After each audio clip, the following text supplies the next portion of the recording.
at the moment. How is everybody? Can everybody hear us is first things first. I ask this every week and then I panic when, in case someone says no. Can you hear us, guys? Just put something in the chat, say hello, make sure all this is working. Hey, Owen, how you doing? Good to see you. Hi, Neve, lovely to see you. Lovely, lovely. Hello and welcome. Thursday, the 9th of July, 2020. That is flying. Welcome to the Pivot Series. I am Marie-Dean O'Connor. I am the Community Manager at RDI Hub in Kerry, and I am your host for today. And we're all here today to hear from Ken Finnegan. So you're all very, very welcome. Now it's 1 o'clock, so I'm going to keep going. And hiya, Barry, Edmund, how you doing? It's always lovely to see you all on a Thursday. So you're in for a treat, as most weeks. But particularly this week, I've been looking forward to it. I had a really good conversation with Ken during the week, so it's shaping up to be a good session. For those of you who are new to the Pivot Series, this is your opportunity to connect with a community of thought leaders to explore how you pivot, reinvent, and innovate your business and your revenue models to survive and thrive. And this is week number 9, I think, for us. So what I'm going to ask you to do before we kick off, I'm going to send you a feedback form, like a survey after the session. And I genuinely want to hear from you, hear your ideas about what topics you'd like to hear about, what format you'd like to see the Pivot Series move into, whether that's networking, whether that's opportunity to chat, meet up other people in the call, all that kind of stuff. Send it my way, and I am dying to hear all your thoughts. The Pivot Series is powered by RDI Hub here behind me. And the RDI Hub is, for those of you who don't know, an environment for startups and corporates to learn and collaborate together to accelerate growth. And it's a public-private partnership between Fexco, IT Trinity, and Kerry County Council.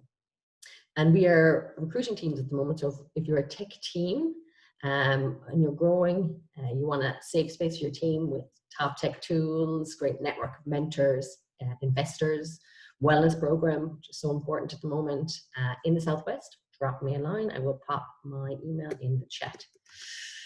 Okay, so without further ado, that's me.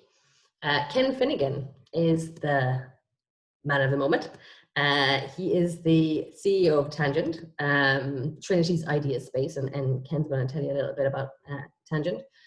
He's also the former Chief Technologist at IDA.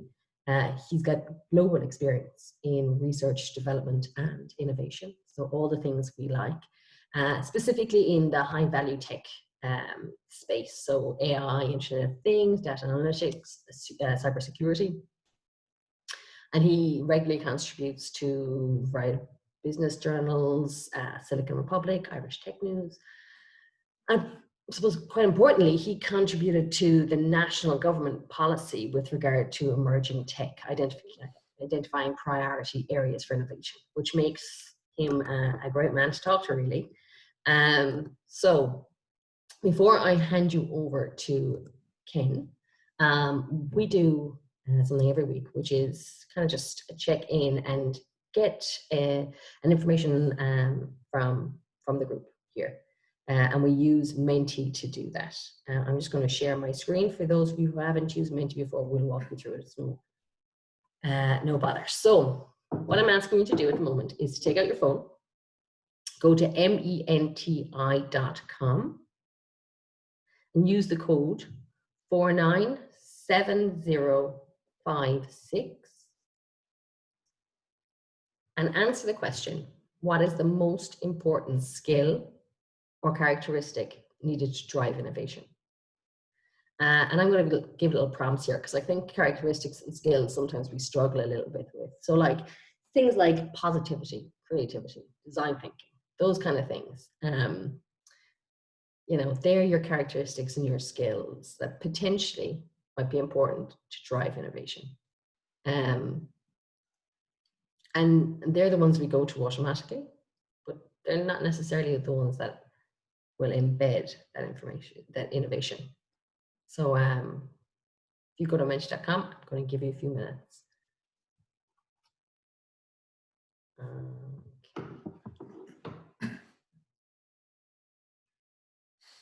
Ooh.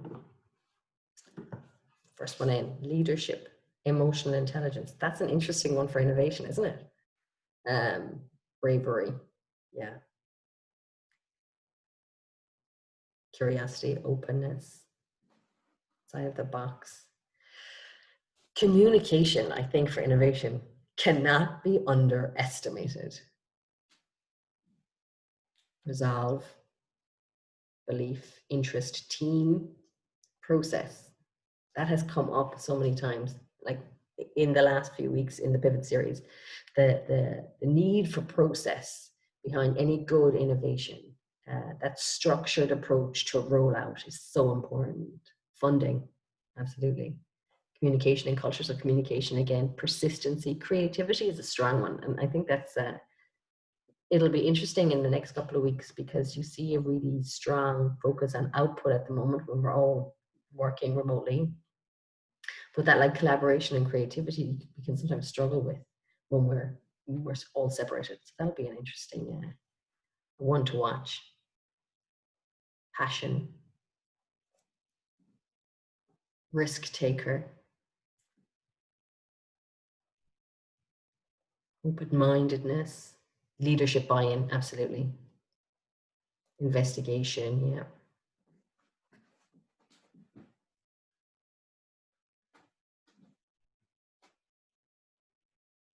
Bravery, people skills.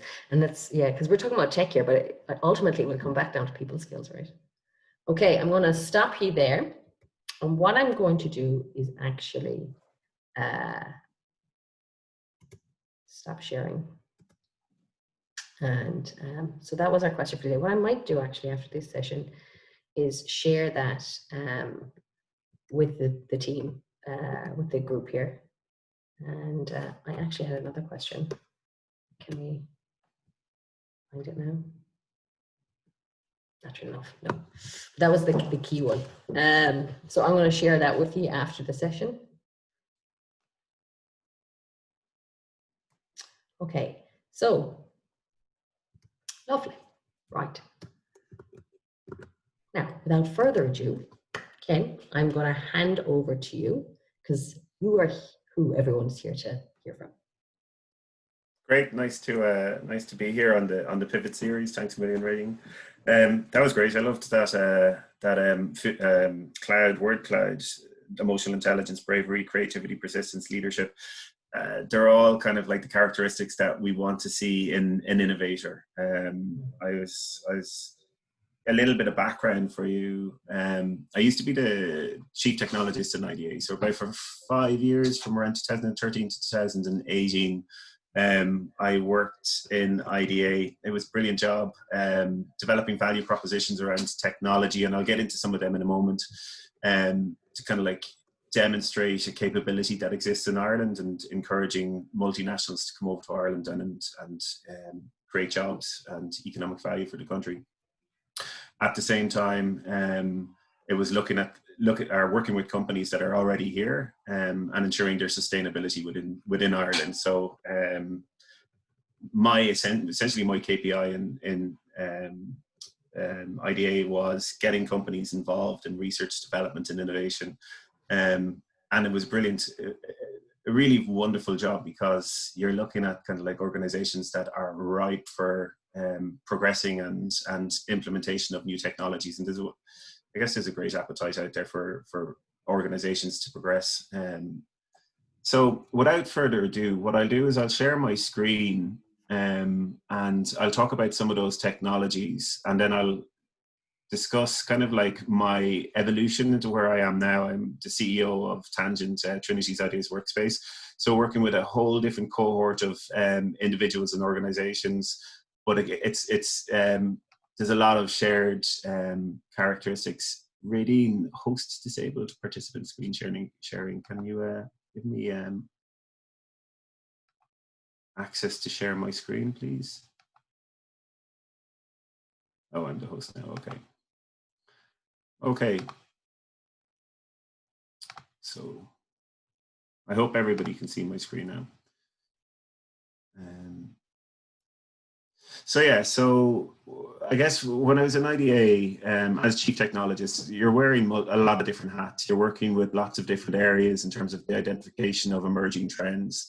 So when I was there working with my colleagues, we developed value propositions for the Internet of Things was the first one I started on. So that was collect, connect, transform.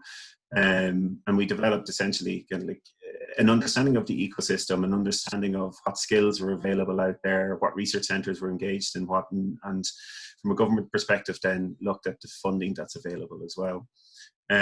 We also developed propositions around cybersecurity, software engineering, as well as blockchain.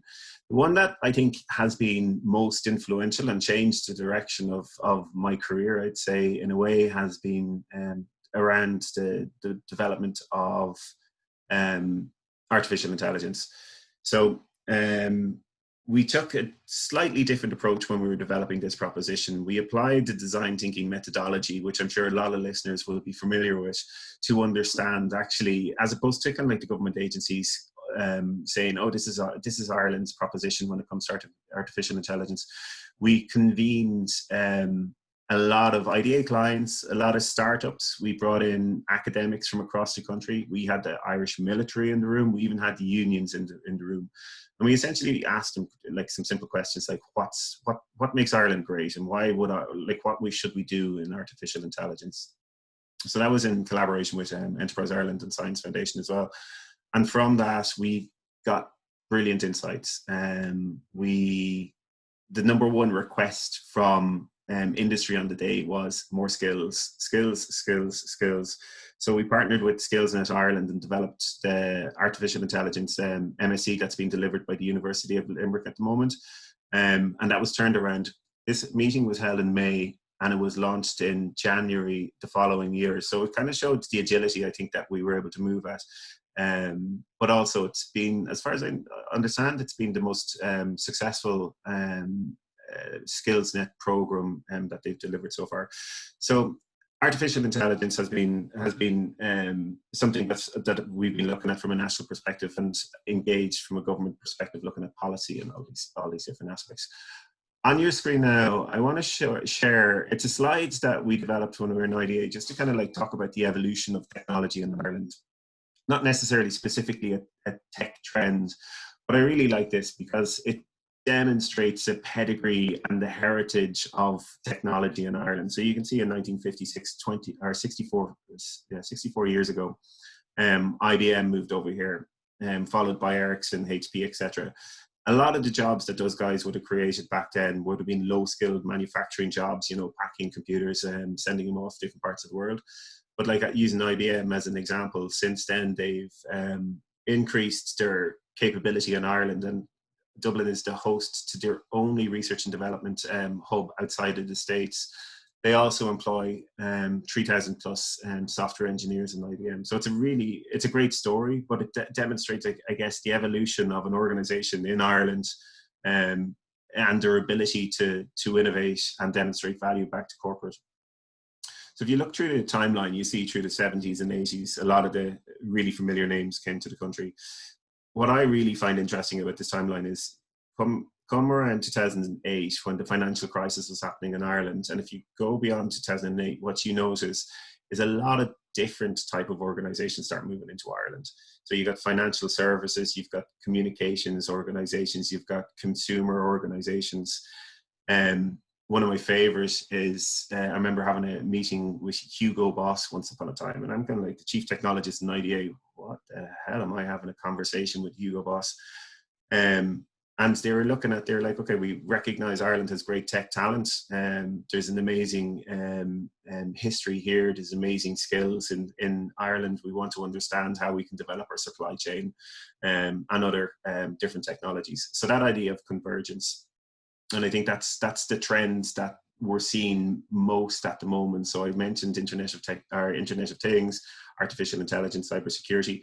All of these technologies are now coming together, what I would call term hyperconvergence. So you'll see IoT devices with built-in artificial intelligence, cybersecurity built in some consumer product, etc. So hyperconvergence is definitely happening at the moment. And a really nice thing, because of the evolution and because of the pedigree of technology development from an Irish perspective, we have all these different verticals and different sectors coming to Ireland looking for that technology capability. So yeah, AI. It's been, I remember the first time I heard about it, AI, probably back in 2015 when I was in IDA, and the first thing that came into my mind was Terminator 2, the robots are coming. And since then, we've heard a lot of kind of like the scary news stories about the robots are taking their jobs, or am I going to lose my job, and all these different kind of like, I guess, yes, essentially scary stories and disruptions that potentially will happen to our lives. It kind of like, the more I look at it, the less it frightens me, because I think, not that I think, we've seen the World Economic Forum, actually we're in Tangent last year, we had the managing director of the World Economic Forum at a Future of Jobs event, and they'll say that automation and artificial intelligence, yes, will disrupt up to 75 million jobs, but actually it'll create up to 133 million. So there's a net positive effect from an artificial intelligence perspective in terms of economic development and job creation. On the screen, I've put the Gartner Hype Cycle for Artificial Intelligence 2019, and I put this on because I think it's a demonstration of what's happening and what's about to happen. So normally Gartner provide hype cycles for just emerging innovations or tech trends, etc. But they've created one specifically now for artificial intelligence, which I think is really indicative of the disruption that it's going to cause, or that it's going to cause. I use the analogy when it comes to artificial intelligence and how companies can adopt it. You can't think in traditional terms. I always go back to Henry Ford's quote: "If I'd asked the public what they would wanted, they would have said faster horses." AI is similar to, imagine going back 150 years ago and talking to a factory owner about electricity. Nobody'd seen it before. They had no idea what electricity could do for them. It's just the application of this technology to different processes and procedures is where you start to uncover kind of like the value. And I think artificial intelligence is not just the next big thing. It's proven to be the current big thing as well. But there's so many opportunities that it will present. We just need to understand and find out what those opportunities are. So, and we'll talk about that in a second. So just to go through the hype curve for a second, I really enjoy this hype curve. I don't know how many of your listeners are familiar with it, but in the first part there, you'll see the innovation trigger. So that's kind of like when a new idea or concept is triggered. Like, it's like, you can see there, AI cloud service, or there's edge, artificial intelligence, quantum computing is there. So it's kind of like, it's like, people are talking about it. It's kind of like there's a possibility that this is going to be something. Then you climb the curve and you go to the peak of inflated expectations. So I lived in the world of peak of inflated expectations. My job was to get people excited, get companies excited about these emerging technologies, and to get them kind of like looking into, okay, how can we get involved in these new innovations, and what are they new differentiators for our organizations? Are they new technology products for our organizations? Can we create efficiencies, etc.? Then comes the tough part, the trough of disillusionment. This is where, all right, you sold us kind of like the idea that AI could do great things for us. Now we're struggling. We're going through the battle of integration. We're trying to figure out how we can work with it. We're working through this new technology, and it's not as easy as the hype maybe would have let on. After the trough of disillusionment, you've got the slope of enlightenment. So this is like anything. It's like, you go through something, you fall down, you get bruised, you have the scars, you can look back and go like, okay, well, I figured that stuff out. And then the plateau of productivity is where your organization now is able to implement these new technologies. So you can see on this example, we have GPU accelerators and speech recognition in the plateau of productivity. So from a GPU accelerator perspective, faster processors. You see the construction of data centers, not just around the world, but look at Dublin, look at Ireland. You see data centers being built around here. There's so much data being produced, we need to store it somewhere. But also then from a speech recognition perspective, I have my Google here beside me, I have Alexa downstairs, I have my Bixby on my wrist. So we are speaking more and more to our machines. So I guess why I wanted to show this is that there is a lot of opportunity. It's just understanding where to find that opportunity, how to go about it, and realizing actually there is opportunity and complexity as well. And it's a journey to figure that one out. So a picture there of an iceberg. We are at the top of that iceberg when it comes to artificial intelligence, as far as I'm concerned. There's so much opportunity for organizations and for individuals, for new startups to look at different types of solutions. I've got a list of some of the research centres and technology centres around Ireland that play in this space. So you can see Insight, Connect, Lero, iCheck, Tyndall, Adapt and Cedar. These guys all have some form of AI capability, because AI spans a lot of different technologies, if you want.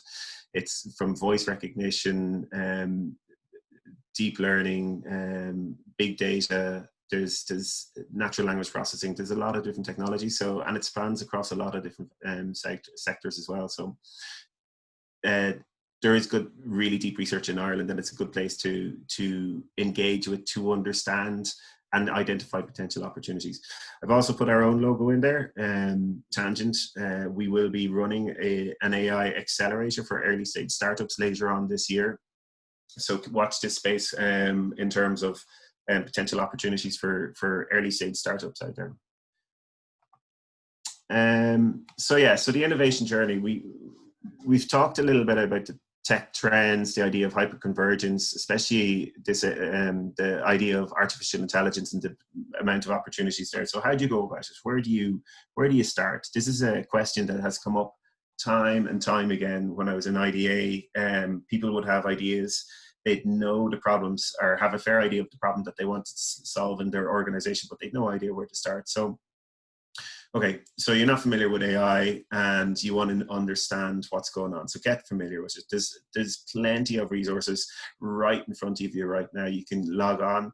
But I think what's more beneficial is get out and about. There's meetups that happen in the evening. There's the research centres all have industry days, conferences, etc. Get inspired by the potential opportunity that AI can offer. Don't be afraid to dream when it comes to when you're trying to become familiar with artificial intelligence and the opportunity that it presents. And I'd say dream now, because the dreams might be crushed later on when reality kicks in. But it's a journey that you should go on. Number 2, identify the challenge or problem to solve. So what is the opportunity? So this is the biggest problem and biggest challenge that I see with organizations, and I've seen with organizations in my time in IDA and in my time here in Tangent and dealing with startups. What's the problem you're trying to solve? If you can't clearly articulate what that problem is, step back from looking at the solution. Don't look at the solution.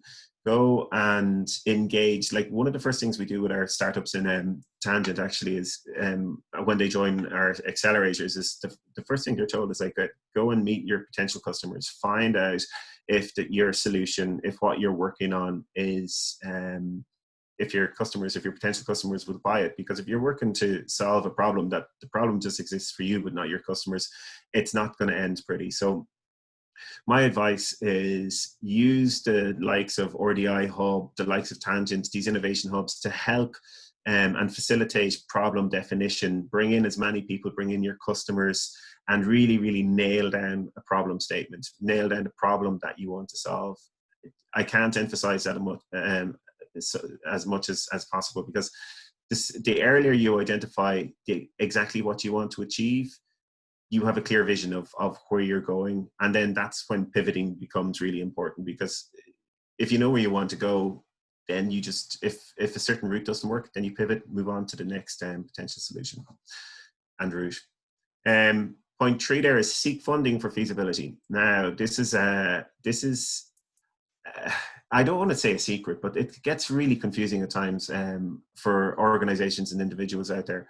There is funding out there for SMEs, for multinationals, for all different shapes and sizes of organizations and individuals to be innovative, and the government will support organizations that demonstrate a genuine appetite to be innovative.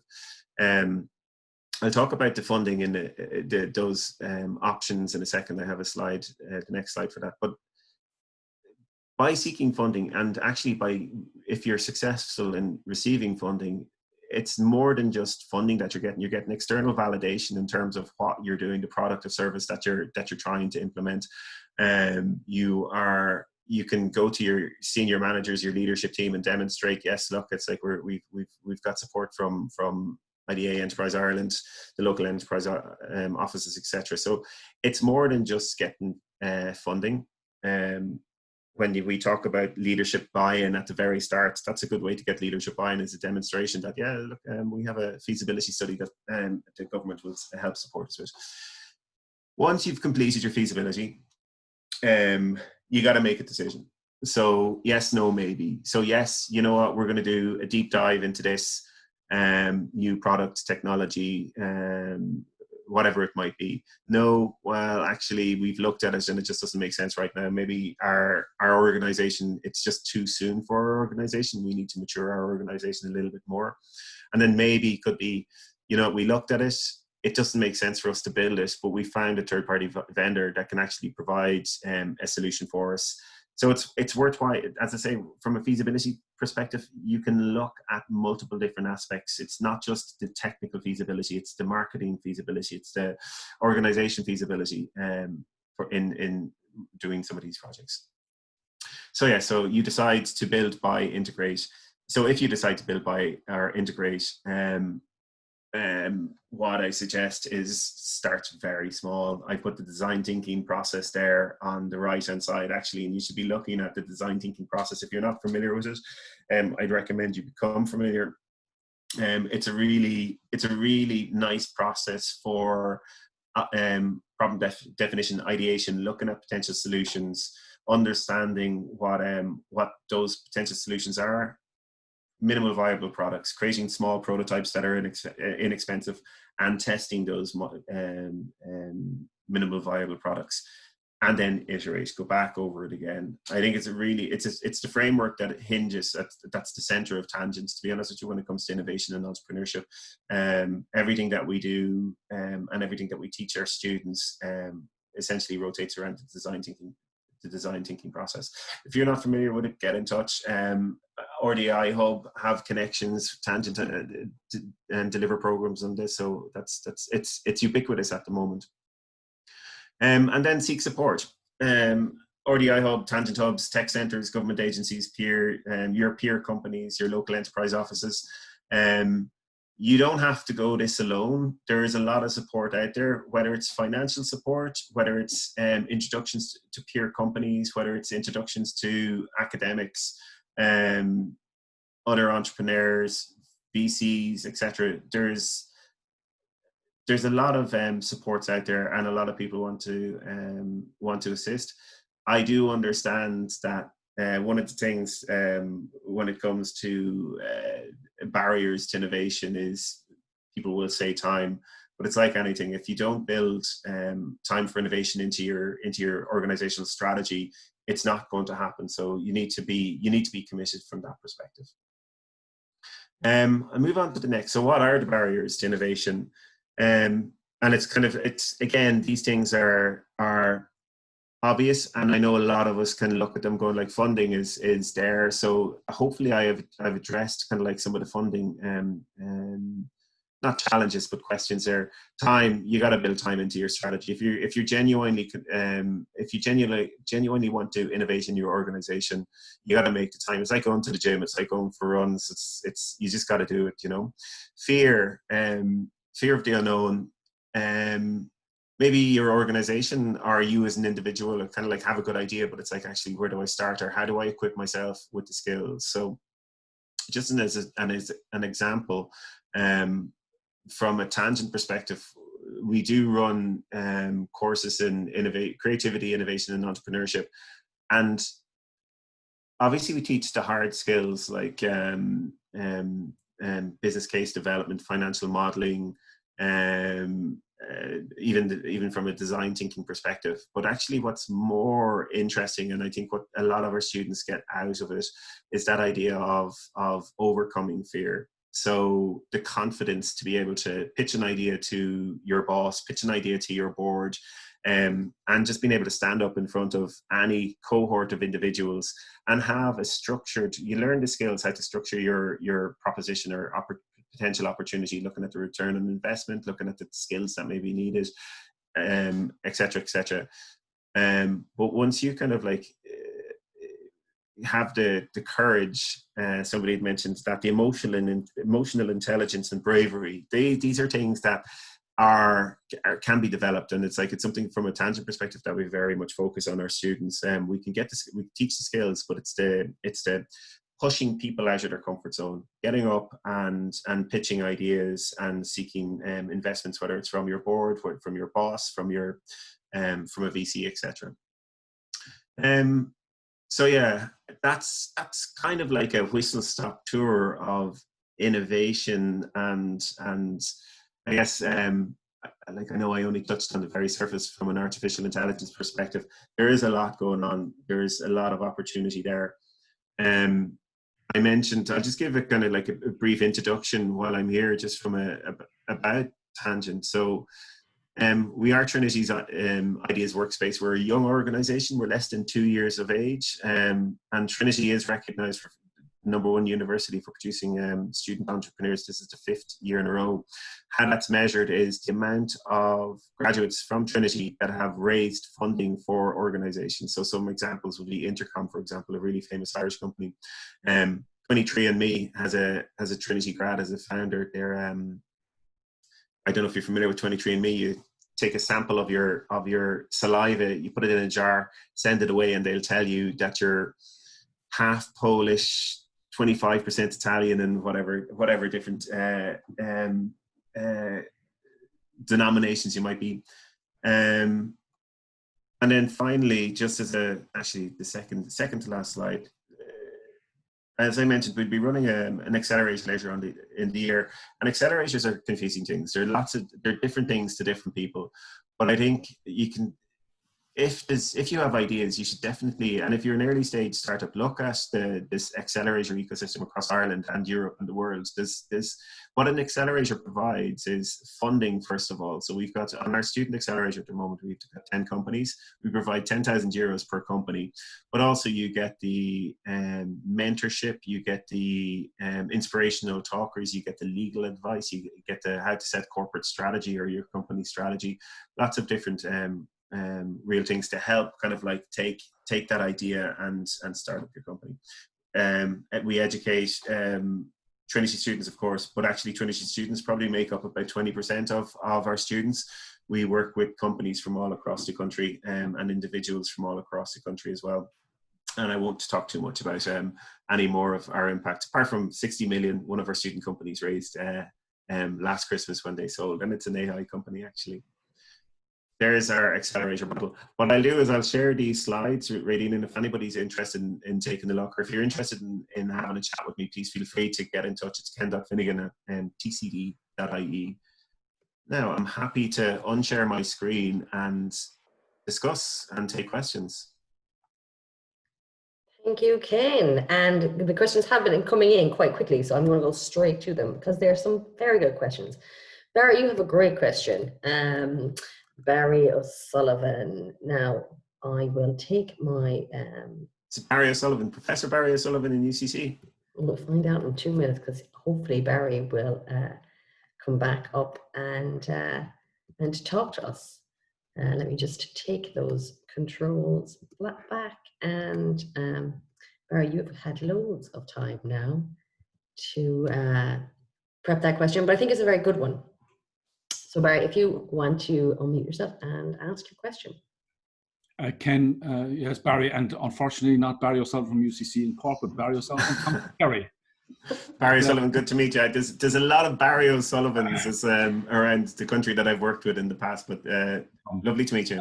Really just any creative ideas, because that's the biggest challenge we would have, I think, is creating time within our teams or within our companies for innovation or simply ideation. Any creative ideas on how to do it, because look, you can set time aside, or you can simply tell people to spend 10% of their time money over. But you know what? Again, you need that kind of process to do that. But any creative ideas, I suppose that's all. So what I'd say is talk to Radine or talk to innovation hubs or places like right now I guess it's a little bit tough with our isolation and with COVID. But I'd say get the team off site for a day, because people are distracted by emails and by work, or even half a day. So just as an example, the AI meeting that I ran a few years ago, I ran it in Guinness, and we invited all these companies, as I said, multinationals, SMEs, everybody. It was only for 3 or 4 hours, and it was structured. So we did bring a trained facilitator in. We knew the questions we wanted to ask, and we let the room go. We let everybody go nuts, like in terms of what they wanted to, how they fed us, or what they fed us back. There was no kind of like, it's like, well, that's a good idea, that's a bad idea, or anything like that. But my recommendation is use the facilities in RDI Hub, get a trained facilitator in, discuss with the trained facilitator what you want to do. What it sounds like is, and we do it in Tangent as well, we'll bring organizations in, and I use the analogy as an ideas hopper. So you get as many ideas as possible and you put them through the hopper, and there's only going to be a finite amount of ideas, irrespective of how creative people will be. And then subsequent to that, then you need to start looking at, okay, what are the ideas that have come true? What are the ones that seem feasible, that aren't feasible? And do some type of innovation ideas management. And there's different tools around that. But my suggestion is always get people off site, get a facilitator in to get the energy up, get the ideas flowing. Thanks. All right, does that answer your question?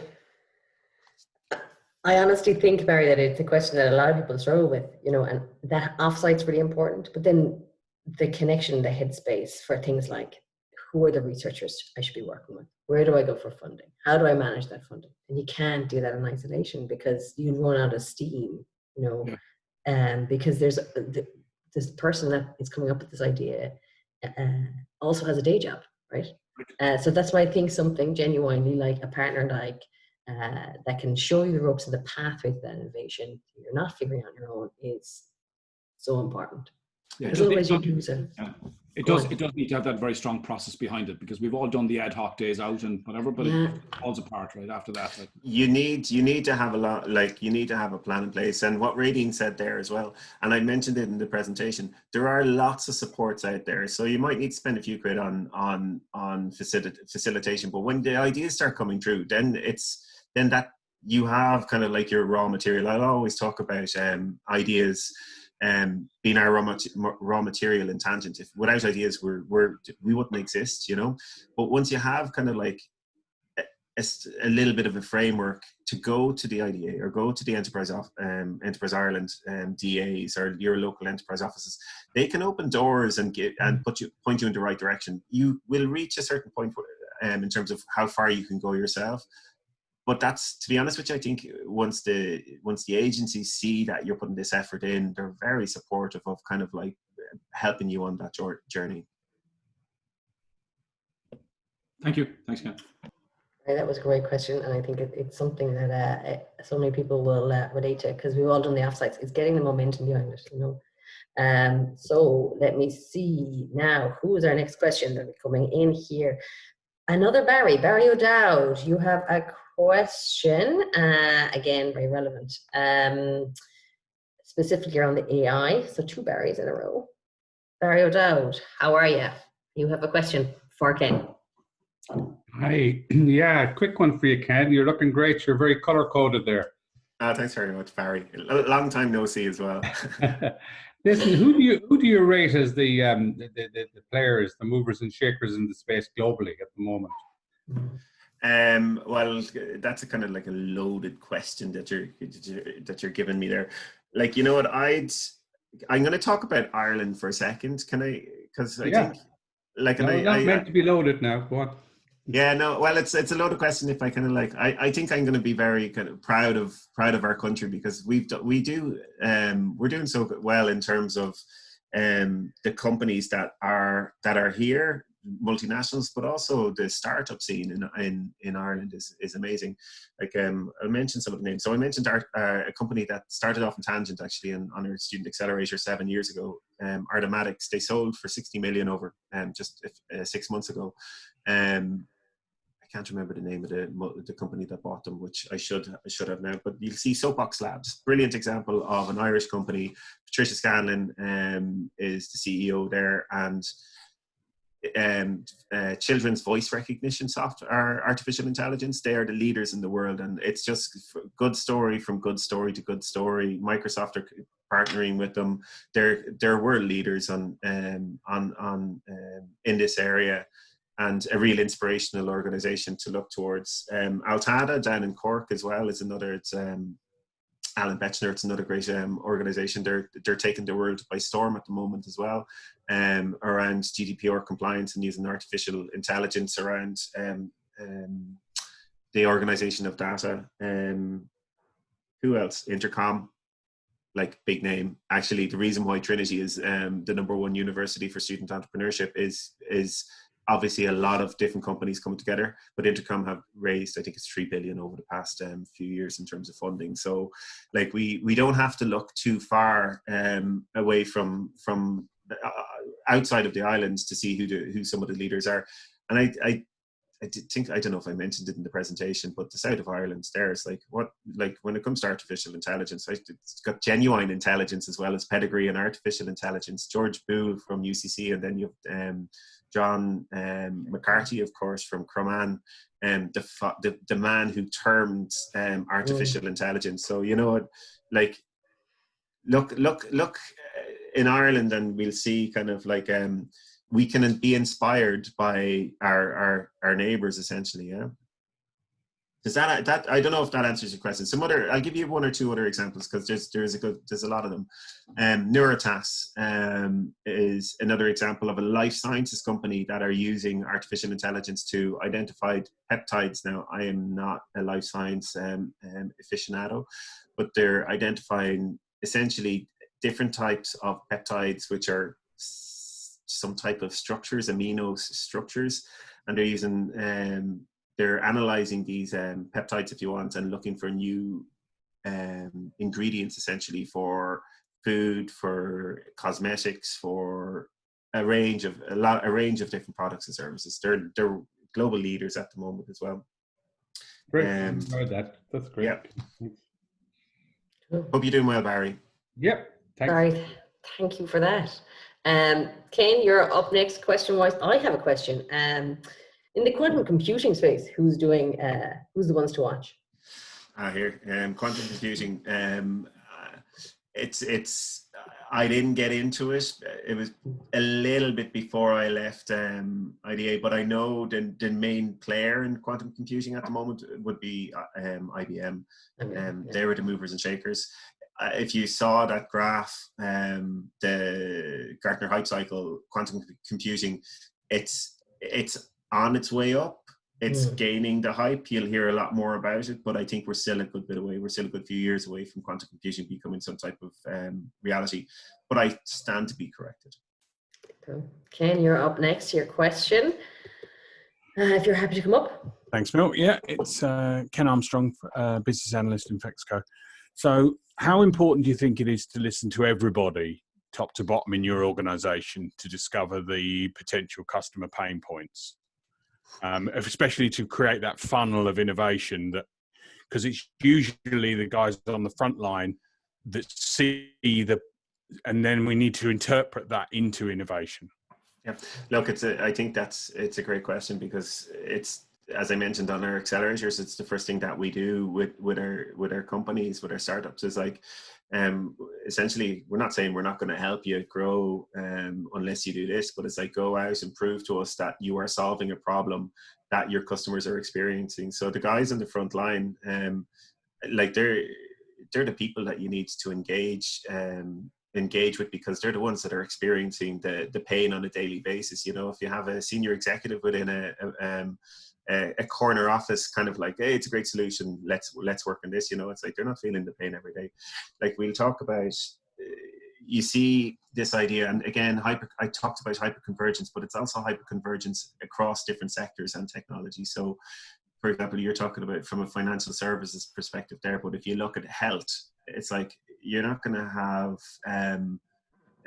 technical experts being able to solve health problems. You need to talk to the doctors and nurses and the administrators and the different people on the front line in these sectors to understand what the pain points are. And this is super critical when it comes to innovating these days, like contemporary innovation, if you want. If you're not solving the problem that your customer is feeling, you're not solving a problem. Thanks. And does that answer your question? It does. Yeah, definitely. Yeah. I think it's a question everyone comes up against. We have one more question before we wrap, Ken. So this is a question about people. So came in from Anonymous. So how can one ensure we are recruiting creative people at interview stage? Sometimes if people are in a company a while, it may appear that it's management role to come up with new innovations. Yeah, that's another one, and this is it's a really great question, because it's not just I don't think it's just a recruitment problem. I think actually, if we look to the human resources, if we look to the human capital that we have in our organizations, potentially there's a lot of untapped potential and opportunity there. And this is exactly where, I guess, one of the reasons why from a Tangent perspective we exist. So we look at education as something as a tool to help bring help to obviously develop the skills. Traditionally, it's like you educate yourself, or you'll educate your staff so that they can move up the value chain. But actually, the way Tangents delivers education is very different. It's not what we do is it's not rote learning. You don't learn off a lot of theory and come in at the end of the module and take an exam. We're very, very different in terms of, it's very much applied learning. So for example, people within organizations will come in and participate in, we have courses, as I mentioned, in creativity, innovation and entrepreneurship, or enterprise development, creative and cultural entrepreneurship, climate entrepreneurship. And what they do is they'll come in, we will train them in the hard skills, but we very much focus on those things that we talked at the beginning: emotional intelligence, so empathy. Empathy is a big thing around design thinking. Again, getting back to what does my customer want? And also kind of like, how do I articulate what the problems that I see in the organizations are? Bravery. Maybe your staff aren't brave. Maybe they don't feel like they have, the culture in the organization doesn't permit them to speak up.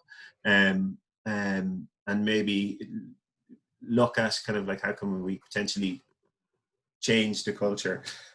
Creativity, again, core to what we do. But it's all about, I guess, when people are inspired and through education, I think it's a great leveler, if you want. As I say, we find lots of companies that participate in Tangent in terms of leveraging the capability that's within their existing workforce and making them, or not making them, but providing them with the skills and the self-confidence. That's the one term that comes from all of our students: self-confidence to move forward, to take an idea and be able to present that idea in a structured format, like, so to understand what the business case is, who our potential market is, what's the return on investment. So it's the development of your people. To answer your question specifically, I don't really have an answer in terms of how do you find the most creative people. I guess it's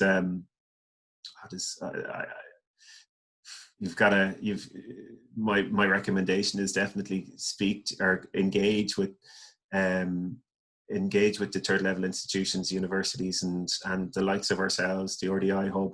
They're great places for local knowledge and local talent as well. But it's a very kind of like I guess a broad question that's difficult enough to answer. But my what I'd say is definitely look at the talent that you have and see if there's opportunities to grow that. It's cheaper to, I think, invest in the people that you have as opposed to hiring new people as well. Radine, you're on mute. I've done that a couple of times now. You're going to have to forgive me. I have a question for you because my closing question, I guess, is we will be running an AI summer school in RDI Hub with the DAP, Microsoft, and ourselves around AI helping sustainable societies. And I think that's something that people are seeing all the time now as you're looking at impact. And just give me kind of your top 3 things from a sustainable society and AI that you're seeing trend-wise. Sustainable society, okay. So I'll give you an example of some of the companies maybe that we have on our student accelerator at the moment.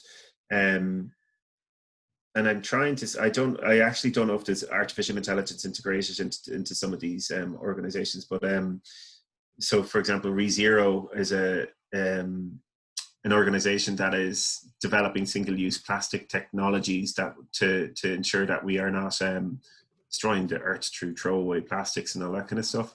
They will be employing some type of technology in terms of the supply chain and logistics of distribution of these technologies, but are their single-use plastics.